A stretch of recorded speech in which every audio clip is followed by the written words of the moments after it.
नमस्कार दोस्तों, अंकुर बाबू study IQ SPN channel में आप लोगों का स्वागत है।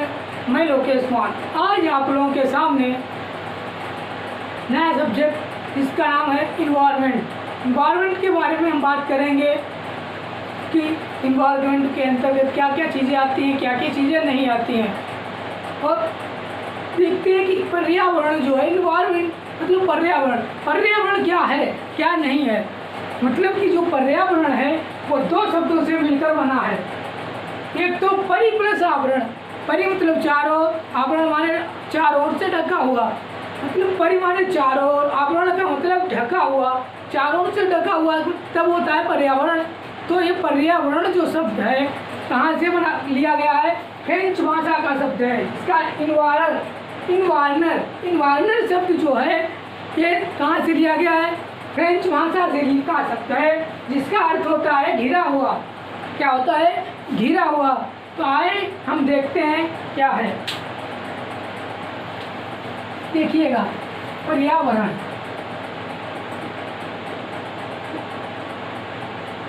कि हमारा हो गया पर्यावरण। पर्यावरण को कितने भागों में डिवाइड किया जाता है?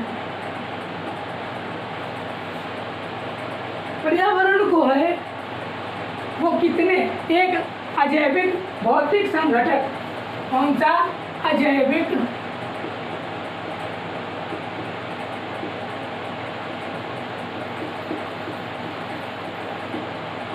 भौतिक संघटक। और उसके बाद में दूसरा तुम्हारा क्या आता है? दूसरा आता है ऊर्जा।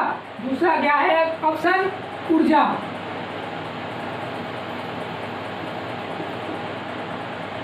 और जो तीसरा है वो क्या है? जैविक संघटक।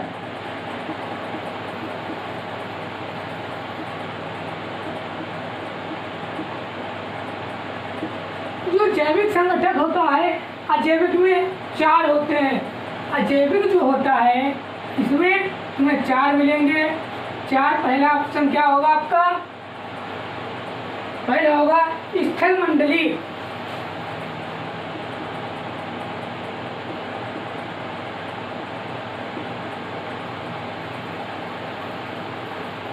स्थल मंडली। और दूसरा जो होगा वो होगा तुम्हारा जल मंडली।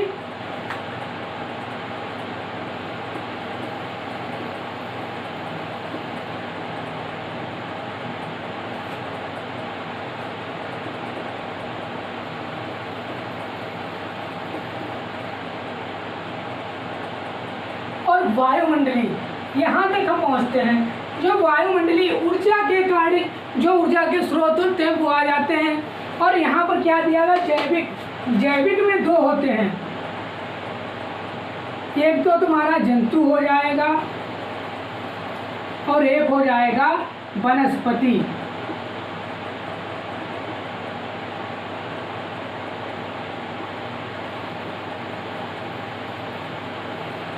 एक तुम्हारा वनस्पति हो जाएगा और एक जंतु हो जाएगा।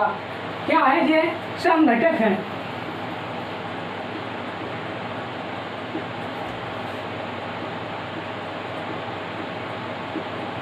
संघटक हैं।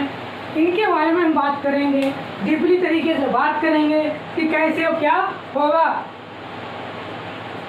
अब देखते हैं कि पर्यावरण के बारे में बात करते हैं। ये चीज़ आप स्क्रीनशॉट ले सकते हैं।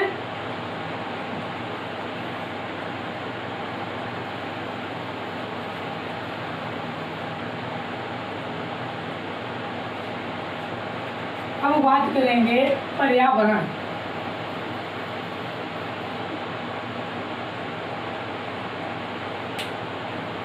कि पर्यावरण क्या है? पर्यावरण मतलब कि इन्वायरमेंट।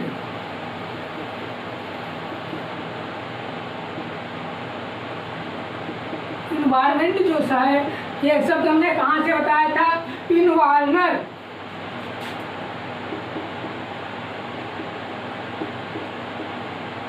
इन्वायरनर शब्द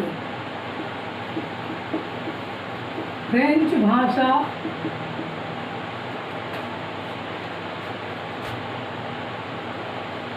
ये जो शब्द है फ्रेंच भाषा का शब्द है।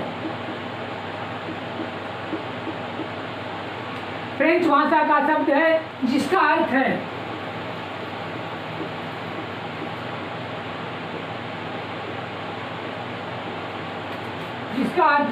घिरा हुआ।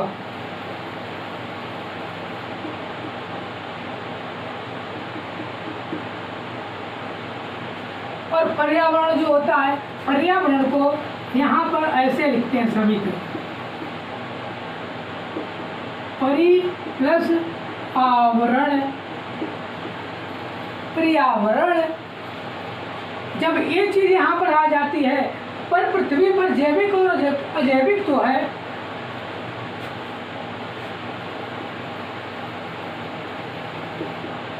पृथ्वी पर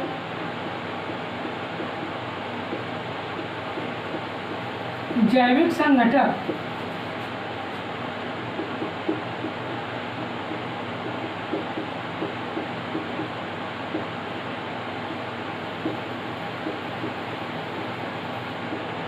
जैविक और अजैविक संगठक है, और उनके आसपास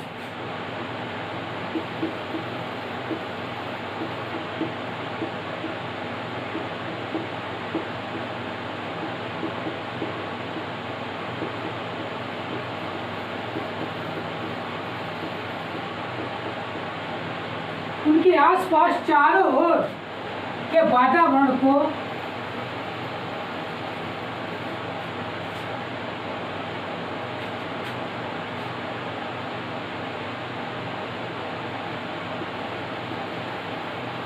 वातावरण पर्यावरण कहलाता है। सिंपल सी परिभाषा है कि जैविक और अजैविक जो संगठक होते हैं, उनके चारों ओर, उनके आसपास के चारों ओर का जो वातावरण होता है वो पर्यावरण कहलाता है।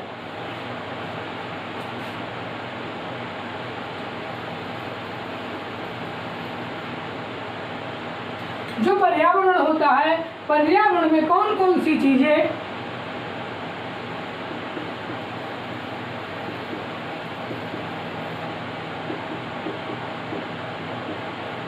पर्यावरण में ऐसी कौन कौन सी चीजें हैं जो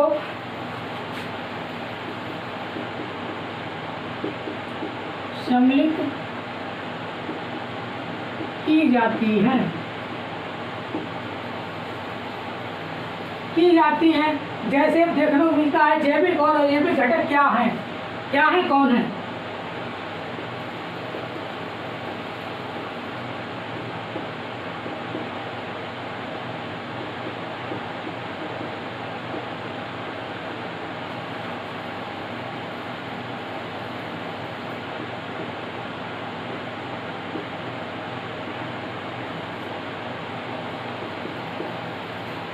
संगठन क्या है, और उसके बाद में जैविक का मतलब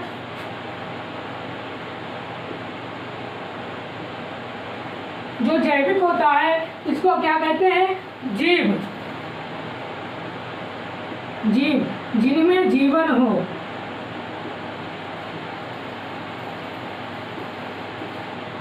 जिनमें जीवन, और उसके बाद में तुम्हारा दूसरे नंबर पर आता है वनस्पति।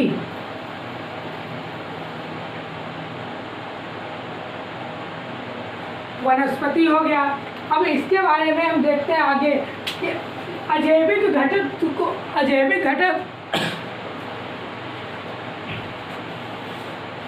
एक जैविक घटक और अजैविक घटक जो होता है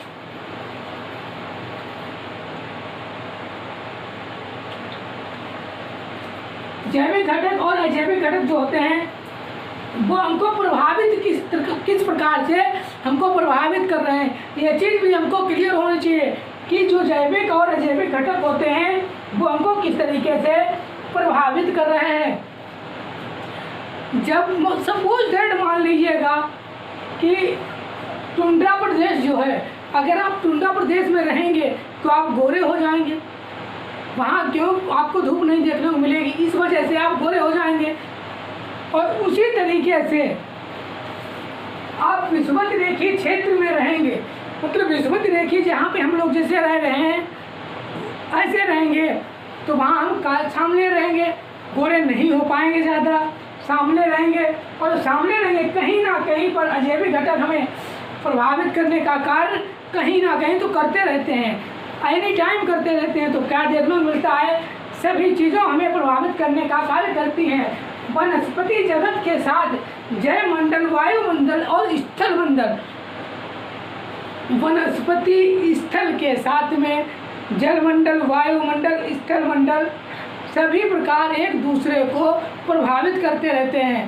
तालमेल होते हुए भी ये एक दूसरे को प्रभावित करते रहते हैं। जब प्रभावित करते रहते हैं तो आपस में जो होता है इनके तौर पर प्रभावित कर रहे हैं। कुछ मानवीय गतिविधियाँ होती हैं जिनके कारण ये प्रभावित होते रहते हैं, हो रहे हैं। और उसके बाद में क्या होता है, दोनों तरीके जिनके होते हैं, दोनों तरीक़ों से प्रभावित होते हैं, मतलब कि जैविक से भी और अजैविक से भी दोनों तरीक़ों से प्रभावित करते हैं। वर्तमान में व्यक्ति प्रकृति का स्वामी, अपने को स्वामी मानता है। जब स्थल मंडल के बारे में हम बात करेंगे, हमने 3 देखो बताए थे, पहला स्थल मंडल था और दूसरा था जलमंडल, फिर वायुमंडल। तो पहले हम स्थल मंडल को देखते हैं, स्थल मंडल में क्या है।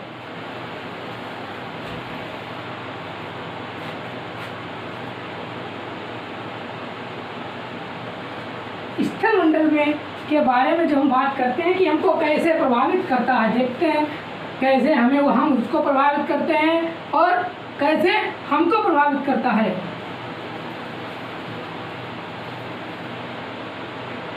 क्या बताया, स्थल मंडल के बारे में बात करेंगे।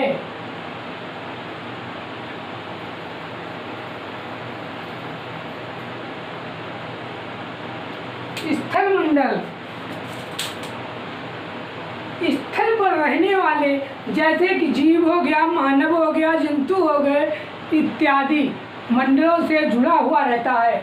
मतलब स्थल मंडल से जो जीव हैं, वनस्पतियाँ हैं, मनुष्य हैं, व्यक्ति हैं, ये सब किससे जुड़े हुए हैं, स्थल मंडल से जुड़े हुए हैं। खेती, जैसे खेती करना, खाना पीना, कुछ सब स्थल मंडल में ही होता है, कहीं दूसरी जगह तो होता नहीं है। तो इसी को देखकर लेकिन जरूरत जल मंडल से भी प्रभावित होता है। जो अपने लोग हैं वो स्थल मंडल, जो ऐसे स्थल मंडल जो है वो जल मंडल से प्रभावित होता है और वायुमंडल से भी प्रभावित होता है। जल मंडल से कैसे प्रभावित होता है, जैसे कि मछली का उत्पादन, जब मछली का उत्पादन होता है वो जल में होता है, पानी भरा जाता है बहुत बड़े से गड्ढे में और उसमें मछली पालन किया जाता है और उससे हम प्रभावित होते हैं। सर्वाधिक शैवाल में मिलते हैं। मछली का उत्पादन जो होता है शैवाल, बड़ी बड़ी घास हो जाती है हरे कलर की, उसको शैवाल बोलते हैं। पानी भरा रहने से शैवाल की उत्पत्ति हो जाती है। हम लोगों को सांस लेने के लिए ऑक्सीजन की उपस्थिति जो होती है बहुत ही अच्छी होती है उसमें शैवालों में। और वायुमंडल जो होता है, वायुमंडल की अगर बात करते हैं तो लोग जो सांस लेते हैं, जो हम लोग सांस लेते हैं वो हमें कहाँ से मिलती है, वायु से मिलती है। वायु से जो मिलती है और उससे विभिन्न प्रकार की क्रियाएं होती, जैसे हवा या वायु। अपनी सांस रोक कर देख लेंगे, अगर हम लोग अपनी सांस रोकेंगे तो हमें बाद में प्रॉब्लम होगी, अगर 1 मिनट भी रोकेंगे तो प्रॉब्लम होने लग जाएगी। तो इसी तरीके से मतलब कि जितनी भी चीज़ें हैं XYZ कुछ भी हो वो एक दूसरे को प्रभावित करता रहता है, चाहे वो स्थल मंडल पर हो, चाहे वायुमंडल में हो, चाहे वो जल मंडल में हो। इस तरीके से ऐसा नहीं कि जल मंडल, जंतु मंडल, संगठक एक दूसरे को प्रभावित नहीं करते, ऐसा भी नहीं करते हैं, सब करते हैं, एक दूसरे को जरूर प्रभावित करते हैं। वर्षा, मिट्टी, जितने भी प्रकार हैं, से वर्षा हो गया, मिट्टी हो गया, जितने भी प्रकार होते हैं वो एक दूसरे को प्रभावित जरूर करते हैं। जो प्रभावित करते हैं तो सिंपल सी बात है, इफेक्ट तो परिवर्तन तो होगा ही। जब परिवर्तन होगा, जिनमें जीवन नहीं होता है अजैविक कहलाते हैं, जिसमें जीवन नहीं होता है वो अजैविक संगठन कहलाते हैं। लेकिन जैविक संगठन 2 प्रकार के होते हैं। जैविक संगठन जो होते हैं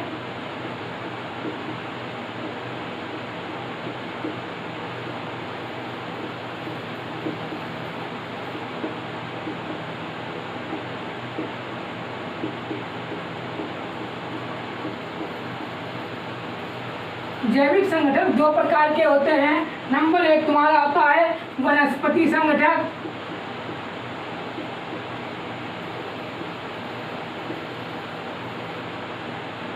नंबर 2 जंतु संगठन।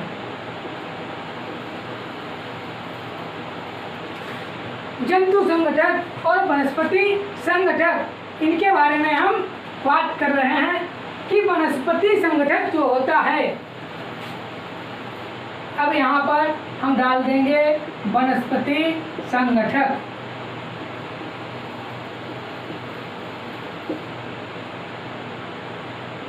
इसके बारे में हम बात करेंगे कि वनस्पति संगठन क्या है। वनस्पति संगठन का मतलब है कि पेड़ पौधों पर हम कैसे, वनस्पति का मतलब ही पेड़ पौधे होता है कि कैसे आत्मनिर्भर हैं। पेड़ पौधों पर हम लोग कैसे आत्मनिर्भर हैं, क्योंकि ऊर्जा हमको मिलती है कहाँ से, पेड़ पौधों से मिलती है। और मिलने का कार्य क्या होता है देखिएगा, यहाँ पर तुम्हारे हो गए पौधे, एक सेकेंड,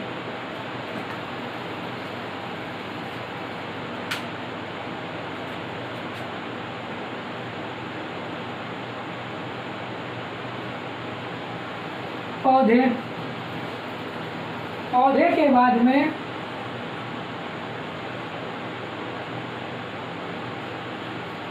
सूर्य, और सूर्य के बाद में यहाँ पर तुम्हारा क्या चला जाएगा,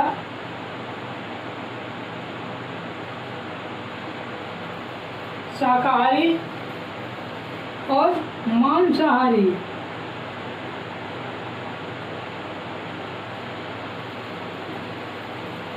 मांसाहारी हो गया। और उसके बाद में यहाँ पर क्या आ जाएगा तुम्हारा, अपघटक। जब अपघटक आ जाता है और अपघटक से फिर क्या है, यहाँ पर मिट्टी है। और फिर यहाँ से मिट्टी से फिर यहाँ पर इस तरीके से जब मिट्टी आएगी तो मिट्टी में क्या होगा, पौधे होंगे।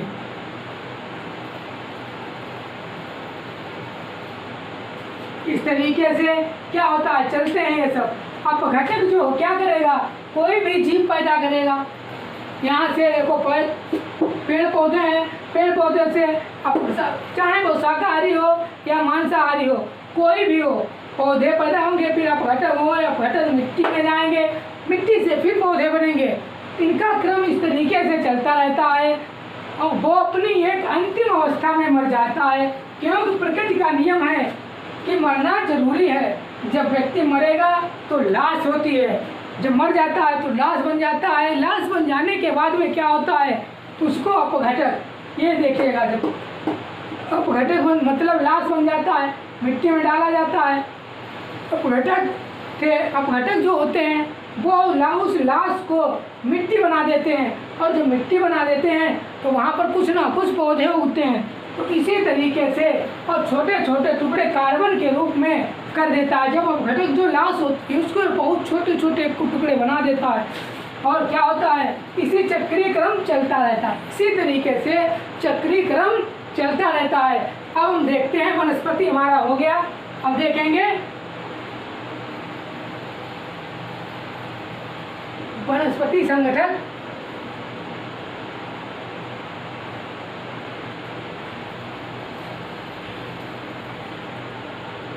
कि आगे देखते हैं, इस तरीके से ये तो क्रम चल रहा है।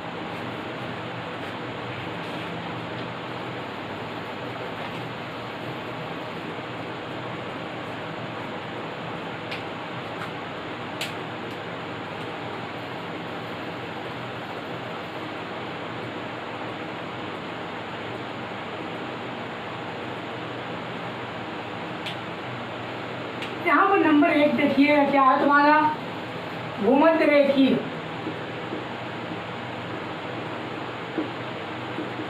भूमध्य रेखीय। नंबर 2 क्या है, शीतोष्ण।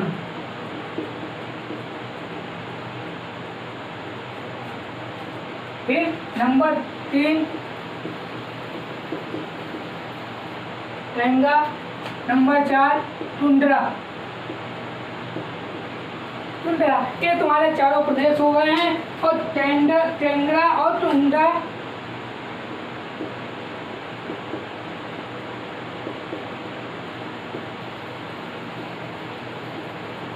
टेंड्रा और टुंड्रा प्रदेश में वनस्पतियां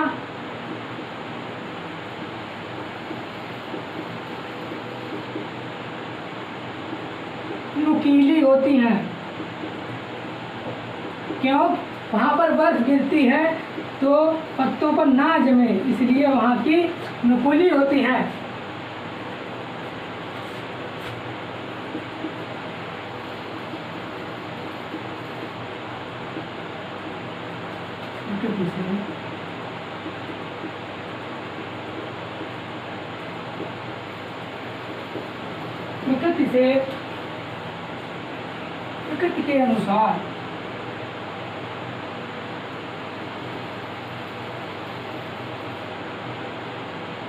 प्रकृति के अनुसार ढालना जानती हैं।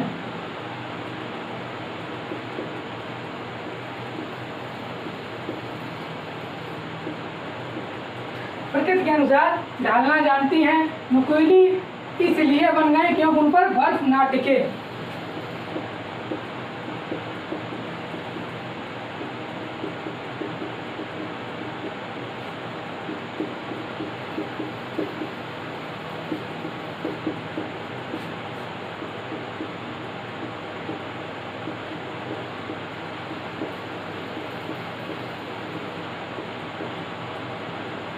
ना टिक सके, इसलिए वो पत्तियां जो थी उन्होंने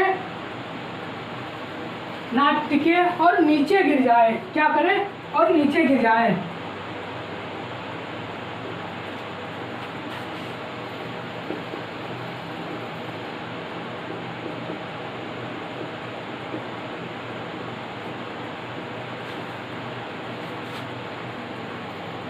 नीचे जब गिर जाएगी, अगर पौधों के ऊपर जम भी गई, पत्तियों के ऊपर अगर जम जाएगी तो क्या होगा?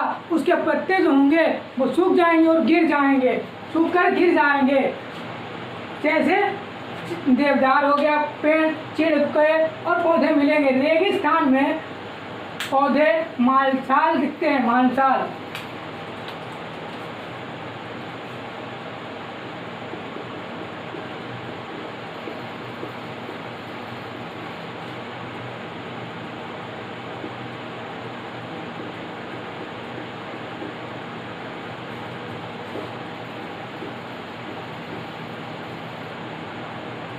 मांसाल दिखते हैं। जब इस तरीके दिखते हैं, इनकी पत्तियां बरकरार रहती हैं।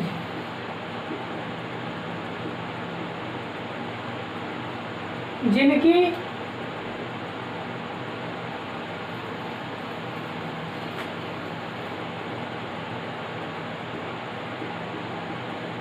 कैसे मांसाल हैं, उनकी जो पत्तियां हैं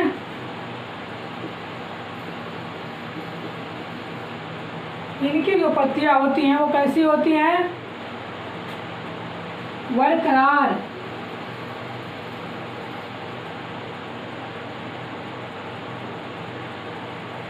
बरकरार बरकरार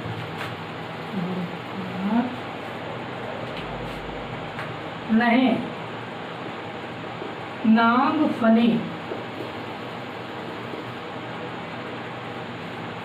क्या चीज? नांग फनी लास्ट में दिया गया हमारा, नांग फनी, नांग फनी दे दिया गया है। और उसके बाद में हम देखेंगे कि ऊर्जा के बारे में हम बात करेंगे कि ऊर्जा क्या है।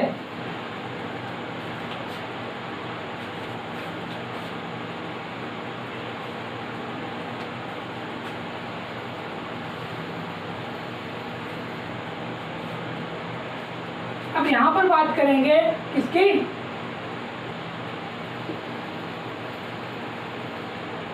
ऊर्जा की। ऊर्जा के बारे में बात करते हैं कि अगर पृथ्वी पर ऊर्जा का अंतिम स्रोत सूर्य है, सूर्य के अलावा कुछ भी नहीं है, ऊर्जा का एक अंतिम स्रोत क्या है? सूर्य है।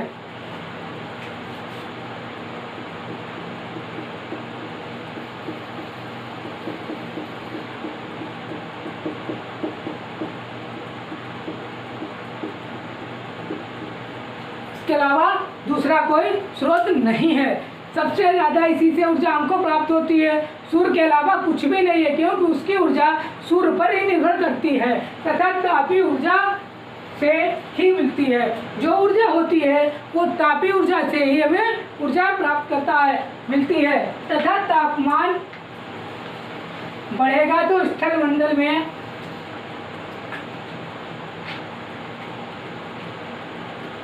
कम गर्मी,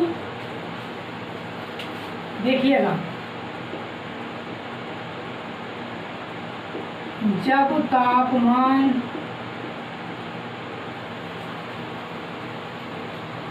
बढ़ेगा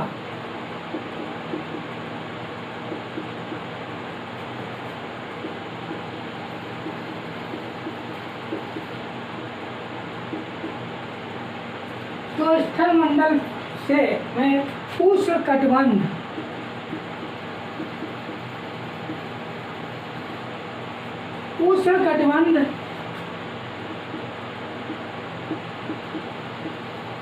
उष्णकटिबंधीय जो क्षेत्र होता है वहाँ क्या होता है? कम गर्मी। वहाँ पर कैसा होता है? कम गर्मी है तो विश्लेषण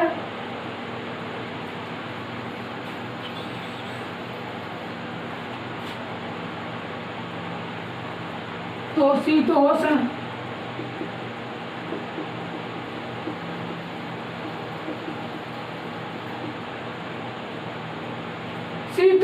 कटिबंध क्षेत्र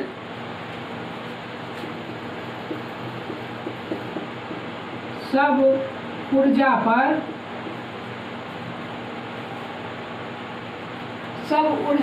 पर ही निर्भर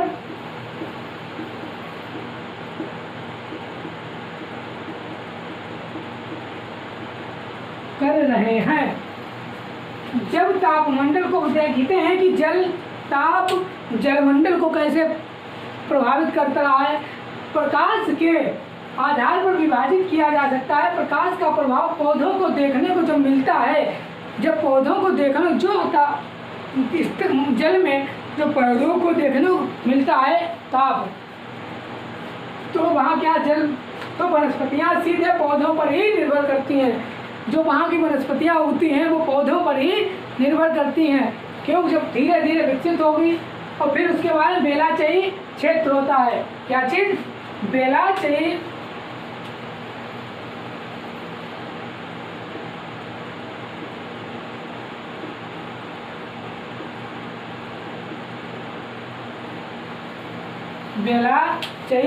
क्षेत्र। इसमें बिल्कुल छिछला पानी, इसमें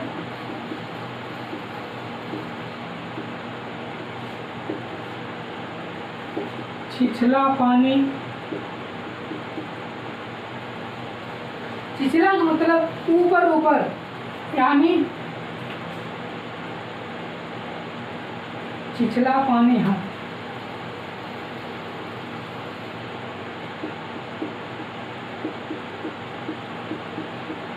उसमें वनस्पतियाँ जो होती हैं क्या होती हैं? तो उग रही हैं, वनस्पतियाँ तो उग रही हैं, लेकिन विकसित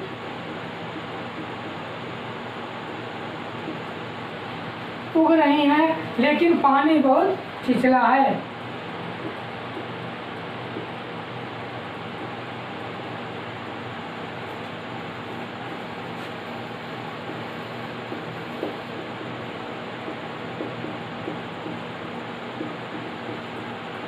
लेकिन पानी बहुत छिछला है। एक और पॉइंट है, वो क्या पॉइंट है तुम्हारा? वो है सरोजावी क्षेत्र।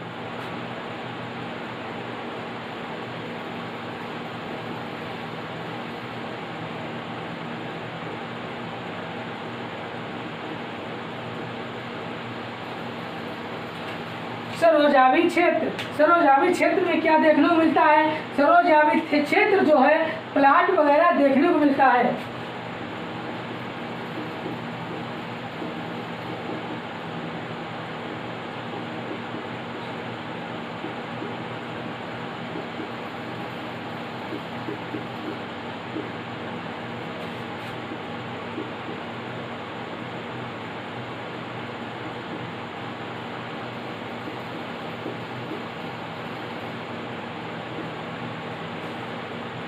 देखने को मिलता है। और यहाँ पर क्या होता है? नंबर 1,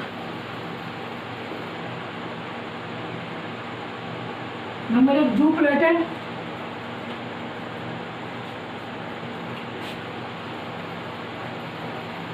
प्लेटन, नंबर 2 फाइटो,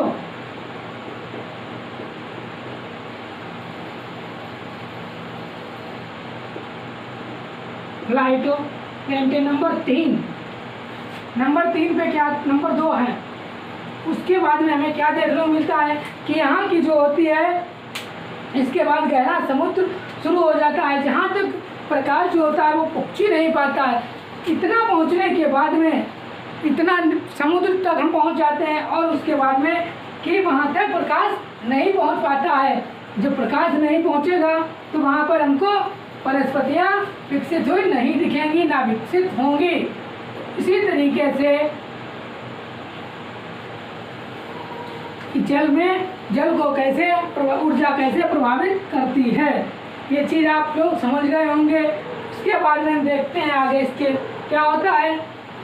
जल में जहाँ तक जैसा प्रकाश जाता है उसी प्रकार से वहाँ पर पौधों का निर्माण होता है। वैसा प्रकाश पहुँचेगा वैसा वहाँ निर्भर करेगा पौधों के वनस्पति संगठन के आधार पर। और पौधों को वनस्पति संगठन के आधार पर ऊर्जा कैसी प्रभावित करती है? पौधों में प्रकाश जो होता है, प्रकाश संश्लेषण की क्रिया से पुष्पन होता है और फिर बीजांकुर होता है, मतलब बीज भी उनमें उत्पन्न हो जाता है। और पौधों को हर चीज़ प्रकाश पर निर्भर करती है। अगर प्रकाश है तभी पौधे, प्रकाश है तभी पौधे हैं, प्रकाश है वो सब कुछ है, वरना कुछ भी नहीं है। इसके बाद में जो जंतु संगठक होता है, जंतु संगठक को प्रकाश से प्रभावित करने के बहुत से कारण हैं। इसके बाद में उनकी बारे में बात करते हैं अगले वीडियो में। आज तक के लिए इतना ही। वीडियो को लाइक करें, शेयर करें और सब्सक्राइब करें। जितना हो सके बेल आइकन को दबाना मत भूलें और जितना हो सके अपने फ्रेंडों तक शेयर करें। धन्यवाद।